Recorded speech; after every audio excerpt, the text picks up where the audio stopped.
अब देखते हैं कि एक स्ट्रक्चर को आप किस तरीके से डिफाइन करेंगे। तो ये है आपका डिफाइनिंग ए स्ट्रक्चर। तो देखिए स्ट्रक्चर आपका एक कीवर्ड होगा। स्ट्रक्चर आपका स्ट्रक्चर जो है वो आपका एक कीवर्ड है। उसके बाद में आपको यहाँ पर एक टैग देना होगा। टैग देने के बाद में आपको यहाँ पर मेंबर्स डिफाइन करने होंगे। जैसे कि आप यहाँ पर देख रहे हैं, ये जो स्ट्रक्चर जो आपने डेटा टाइप क्रिएट किया है, इसमें टोटल आपके एम मेंबर्स हैं, member 1, member 2 up to member m. और यहाँ पर ये क्या है, ये इस स्ट्रक्चर का टैग है, ठीक है ना। जैसे कि हमने लिखा था स्ट्रक्ट नोड, तो नोड क्या था वहाँ पर, नोड आपका टैग था। जैसे कि इससे पहले जो हमने एग्जांपल लिए थे उसमें हमने वहाँ पर लिखा था स्ट्रक्ट नोड, और नोड के बाद में फिर हमने यहाँ पर मेंबर्स डिफाइन किए हुए थे। तो यहाँ पर ये स्ट्रक्ट आपका कीवर्ड हो जाएगा। नोड क्या है, नोड आपका एक टैग हो जाएगा। तो ये आपका टैग हो जाएगा, ठीक है ना, और ये इसके मेंबर्स हो जाएंगे।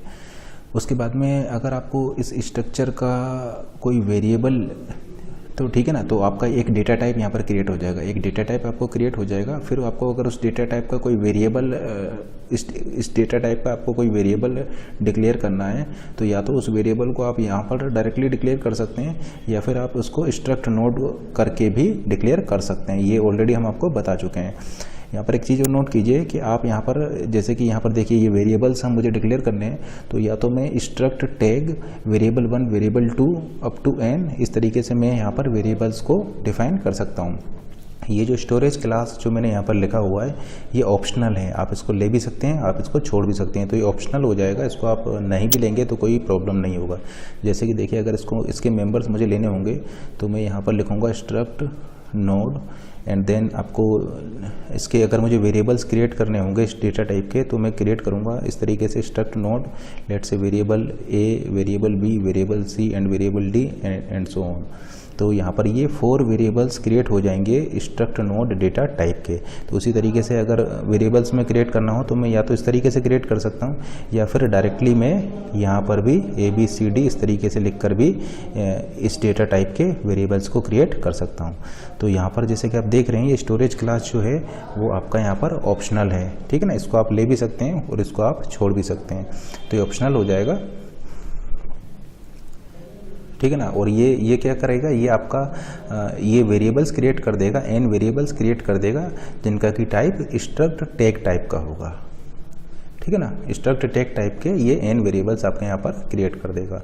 जैसे कि इसका एक एग्जांपल लेते हैं। ये आपने एक स्ट्रक्ट अकाउंट यहाँ पर क्रिएट किया है, और जैसे कि आपके ये 4 मेंबर्स हैं। ये फर्स्ट मेंबर है, इंटीजर टाइप का कैरेक्टर है, ये आपका एक एरे है, और ये आपका एक फ्लोट है। तो आपका ये एक अकाउंट आपने यहाँ पर बनाया है, स्ट्रक्ट अकाउंट टाइप का आपने डेटा टाइप यहाँ पर क्रिएट किया है, ठीक है ना, जिसमें कि आपके ये मेंबर्स हो जाएंगे। और फिर आपका ये स्ट्रक्चर क्या हो जाएगा, स्ट्रक्चर ये हो जाएगा कि ये इसका टैग क्या है। जैसे कि आप देख रहे हैं, टैग हो जाएगा इसका अकाउंट, और ये इसके क्या है, ये इसके मेंबर्स हैं। तो ये अकाउंट हो गया आपका टैग, और ये सभी इसके मेंबर्स हो जाएंगे, ठीक है ना। तो ये सभी इसके मेंबर्स हैं, और अकाउंट जो है ये आपका यहाँ पर टैग हो जाएगा।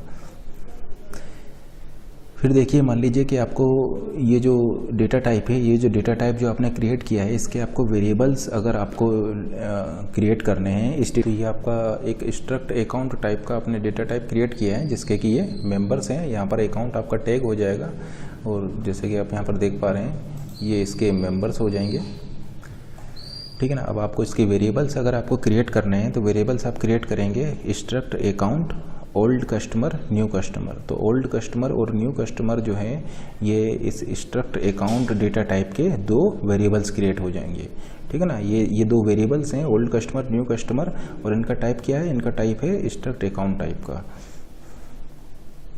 या फिर आप इसको इस तरीके से वेरिएबल्स क्रिएट ना करके डायरेक्टली आप इस फॉर्मेट में भी वेरिएबल्स को क्रिएट कर सकते हैं, ठीक है ना। इस तरीके से भी आप इनको क्रिएट कर सकते हैं। ऑलरेडी हम आपको ये बता चुके हैं किस तरीके से आप यहाँ पर लिख सकते हैं, ठीक है ना। जैसे कि हमने आपको बताया था स्ट्रक्ट नोड, यहाँ पर हमने मेंबर्स लिखे थे, और फिर वेरिएबल्स को डायरेक्टली यहीं पर ही हमने डिक्लेयर कर दिया था। इस तरीके से भी आप कर सकते हैं। यहाँ पर ये जो स्टोरेज क्लास है, ये ऑप्शनल है, आप इसको ले भी सकते हैं और छोड़ भी सकते हैं। उसी तरीके से ये जो टैग है, टैग भी आपका यहाँ पर ऑप्शनल है, टैग को भी आप छोड़ सकते हैं, ठीक है ना। तो ये स्टोरेज क्लास है, ये भी आपका ऑप्शनल है, और ये जो टैग है, टैग भी आपका ऑप्शनल है। जैसे इससे पहले वाले केस में जो हमने आपको एग्जांपल दिया था उसमें हमने इस टैग को लिया था, लेकिन आप टैग को छोड़ भी सकते हैं। उसी तरीके से स्टोरेज क्लास भी आपका ऑप्शनल है।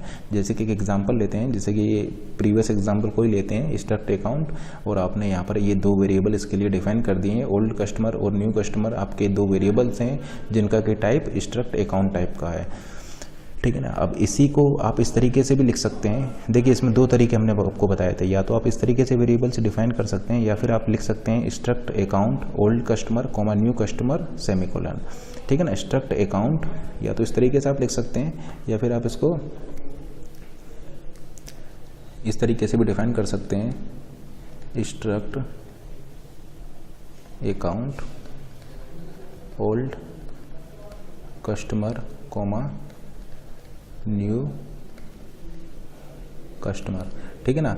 ये आपके ओल्ड कस्टमर और न्यू कस्टमर 2 वेरिएबल हो जाएंगे स्ट्रक्ट अकाउंट टाइप के, या तो इस तरीके से कर सकते हैं, या फिर डायरेक्टली इसको इस तरीके से भी आप इसको कर सकते हैं। यहाँ पर एक चीज़ और नोट कीजिए कि ये जो अकाउंट है, ये जो टैग है, ये आपका ऑप्शनल है। आप इसको अगर हटा भी देते हैं तब भी आपके यहाँ पर इसकी वर्किंग पर कोई भी फ़र्क यहाँ पर नहीं पड़ेगा। जैसे कि इससे नीचे वाला डिक्लेरेशन देखिए, यहाँ पर हमने इस टैग को हटा दिया है, तो ये वाला डिक्लेरेशन और ये वाला डिक्लेरेशन एग्जैक्टली आपका सेम है, क्योंकि ये जो टैग है, अकाउंट टैग जो है, ये अब इस केस में ऑप्शनल हो जाएगा, ठीक है ना। अगर आप वेरिएबल्स को डायरेक्टली यहीं पर ही डिक्लेयर कर रहे हैं, तो फिर उस केस में इस टैग को आप रिमूव भी कर सकते हैं, इस टैग की आपको ज़रूरत नहीं है। लेकिन अगर आप वेरिएबल्स को इस तरीके से डिक्लेयर कर रहे हैं, लेट से आप डिक्लेयर कर रहे हैं struct account old customer new customer, struct account old customer new customer, इस फैशन में अगर आप वेरिएबल्स को डिक्लेयर कर रहे हैं, तो इस फैशन में अगर आप वेरिएबल्स को डिक्लेयर कर रहे हैं, तो फिर आपको ये टैग को लेना होगा। लेकिन अगर आप डायरेक्टली यहीं पर ही वेरिएबल्स को डिक्लेयर कर दे रहे हैं, तो फिर ये अकाउंट जो है ऑप्शनल हो जाएगा। तो आप ऐसा बोल सकते हैं कि ये दोनों आपके सेम तरीके से वर्क करेंगे, क्योंकि इस केस में आपका ये जो टैग अकाउंट है ये ऑप्शनल हो जाएगा। अब देखते हैं टाइप डेफ का क्या काम है। तो ये यूजर डिफाइंड आपका डेटा टाइप होता है, यूजर डिफाइंड डेटा टाइप। तो आप ऐसा बोल सकते हैं कि आप ये जो टाइप डेफ जो है, ये आपको फ्लेक्सिबिलिटी देता है, जिससे कि आप न्यू डेटा टाइप को डिफाइन कर सकते हैं जो कि इक्विवेलेंट हो एग्जिस्टिंग डेटा टाइप के। फॉर एग्जांपल इसको किस तरीके से आप लिखेंगे, आप लिखेंगे typedef type new type, यानी टाइप डेफ जो उसका ओल्ड टाइप है या जो एग्जिस्टिंग टाइप है न्यू टाइप, इस तरीके से आप इसको टाइप डेफ को यूज़ कर सकते हैं। यानी अब आप इस न्यू टाइप को यूज़ कर सकते हैं, और ये जो न्यू टाइप होगा ये इक्विवेलेंट होगा इस ओल्ड टाइप के, क्योंकि आपने इसको यहाँ पर टाइप डेफ का यूज़ कर लिया। तो इसलिए हमने यहाँ पर लिखा हुआ है typedef feature allow user to define new data type that are equivalent to existing data type. एक एग्जाम्पल से इसको समझते हैं, जैसे कि इंटीजर है, तो एक इंटीजर डेटा टाइप है, तो या तो आप डायरेक्टली लिख सकते हैं int male comma female, int male comma female, यानी मेल और फीमेल 2 वेरिएबल होंगे इंटीजर टाइप के, ठीक है ना। या तो इसको लिख सकते हैं इंट मेल फीमेल, या फिर आप इसको लिख सकते हैं टाइप डेफ, और यहाँ पर आपका डेटा टाइप और यहाँ पर आपका न्यू डेटा टाइप।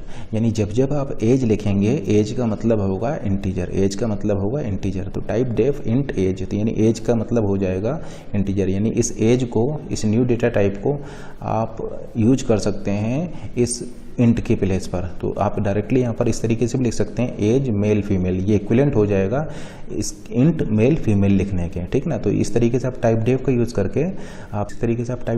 करके आप न्यू डेटा टाइप को डिफाइन कर सकते हैं जो कि इक्विवेलेंट होंगे एग्जिस्टिंग डेटा टाइप के। जैसे कि इसी एग्जाम्पल में आपको क्लियर हो रहा है कि इंटीजर जो है वो एग्जिस्टिंग डेटा टाइप है, लेकिन आपने अपना एज को कस्टम डेटा टाइप एज बनाया है जो कि इक्विवेलेंट है इस इंटीजर डेटा टाइप के, और फिर आप इसको एज मेल फीमेल लिख रहे हैं जो कि एग्जैक्टली उसी तरीके से वर्क कर रहा है जैसे कि आप इंट मेल फीमेल लिखें, ठीक है ना। इसका मतलब ये दोनों जो डिक्लेरेशन है, ये दोनों डिक्लेरेशन आपके इक्विवेलेंट हैं। अब देखिए इस टाइप डेफ का यूज़ आप स्ट्रक्चर में भी कर सकते हैं, स्ट्रक्चर में भी आप इस टाइप डेफ को यूज़ कर सकते हैं। तो टाइप डेफ का यूज़ स्ट्रक्चर में आप कैसे करेंगे, यहाँ पर एक चीज़ नोट कीजिए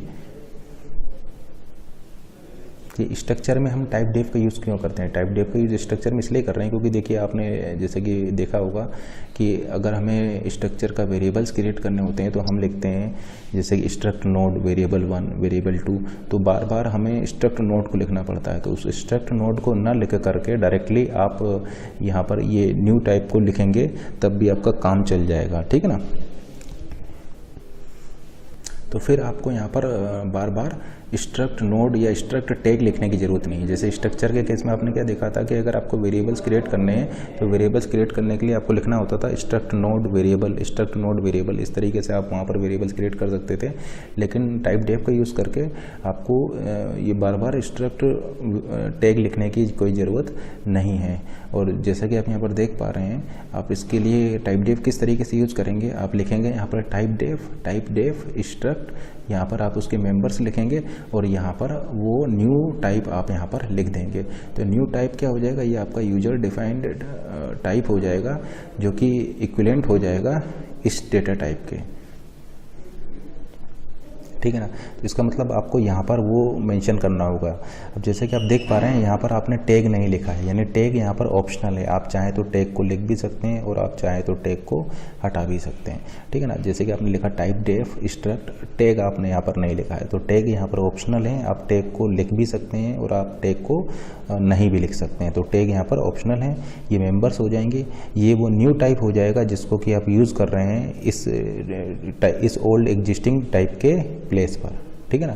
तो इस ओल्ड एग्जिस्टिंग टाइप के प्लेस पर आप डायरेक्टली इस न्यू टाइप को यहाँ पर यूज़ कर पा रहे हैं इस टाइप डेफ की हेल्प से। और यहाँ पर आपका जो टैग है वो ऑप्शनल है, जैसे हमने यहाँ पर टैग नहीं लिखा है, आप चाहें तो इस टैग को यहाँ पर लिख भी सकते हैं। अब एक एग्जांपल से इसको क्लियर करते हैं। जैसे कि मान लीजिए आपने एक स्ट्रक्चर लिखा हुआ है टाइप डेफ स्ट्रक्ट, और ये आपका एक स्ट्रक्ट है और ये आपका एक स्ट्रक्चर है, और हमने यहाँ पर रिकॉर्ड लिख दिया है। इसका मतलब और हमने यहाँ पर देखिए टैग को नहीं लिखा है क्योंकि टैग आपका ऑप्शनल था, तो हमने टैग को यहाँ पर रिमूव कर दिया। अब देखिए, अब डायरेक्टली हम यहाँ पर ऐसा लिख सकते हैं record old customer new customer. तो ओल्ड कस्टमर और न्यू कस्टमर जो हैं ये आपके इस डेटा टाइप के इक्वल हो जाएंगे, ठीक है ना, क्योंकि ये, ठीक है ना। तो ये जो आपका जो स्ट्रक्चर है इस डेटा टाइप के वेरिएबल्स हो जाएंगे ये ओल्ड कस्टमर और न्यू कस्टमर। तो जैसे कि आप देख पा रहे हैं यहाँ पर हमने टैग को नहीं लिखा है और ये डायरेक्टली केवल रिकॉर्ड लिखने से मेरा काम यहाँ पर चल जा रहा है, ठीक है ना। तो आप यहाँ पर इस टैग को ले भी सकते हैं, इस टैग को छोड़ भी सकते हैं। ये टैग जो होगा ये आपका ये ऑप्शनल है इस केस में।